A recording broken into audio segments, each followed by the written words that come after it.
ഞങ്ങൾ തിരുവനന്തപുരത്ത് നിന്ന് വരികയാണ്. തിരുവനന്തപുരത്തെ KSRTCയുടെ ബഡ്ജറ്റ് ടൂറിസം സെല്ലിൻ്റെ ഭാഗമായിട്ട് പാപ്പനംകോട് ഡിപ്പോ ഓപ്പറേറ്റ് ചെയ്ത വയനാട് ട്രിപ്പിൽ ആണ് ഞങ്ങളിവിടെ എത്തിയത്. വയനാട് മുഴുവൻ കണ്ടു. അപ്പോൾ KSRTC ആണ് സജസ്റ്റ് ചെയ്ത് ഇവിടെ വലിയൊരു ഉത്സവം നടക്കുകയാണ്, പൂപ്പൊലി എന്ന് പറഞ്ഞിട്ട്. അത് കാണാതെ പോകാൻ പറ്റില്ല എന്നുള്ള ഒരു അഭിപ്രായം KSRTCക്കാർ പറഞ്ഞതിനനുസരിച്ചിട്ടാണ് ഞങ്ങളിവിടെ വന്ന് കണ്ടപ്പോഴാണ് ഇത് കാണാതെ പോയിരുന്നെങ്കിൽ ഞങ്ങൾക്ക് ഒരു വലിയ നഷ്ടം തന്നെ ആയി മാറിയാനെ. അത്ര മനോഹരമായിട്ടാണ് ഈ പൂപ്പൊലി ഇവിടെ സെറ്റ് ചെയ്തിരിക്കുന്നതും. നമ്മുടെ ജീവിതത്തിൽ ഇത് ആദ്യമായിട്ടാണ് നമ്മൾ ഇത്രയും പൂക്കളും ഇത്രയും വർണ്ണങ്ങളും ഒരുമിച്ച് ഒരു കൂട്ടത്തിനകത്ത് ഇത് കാണുന്നത്.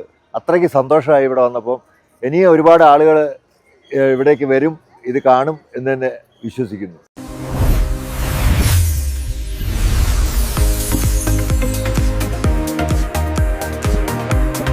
കേരള കാർഷിക സർവകലാശാല അവതരിപ്പിക്കുന്നു അന്താരാഷ്ട്ര പുഷ്പമേള പൂപ്പൊലി 2026 ജനുവരി 1 മുതൽ 15 വരെ വയനാട് അമ്പലവയലിൽ.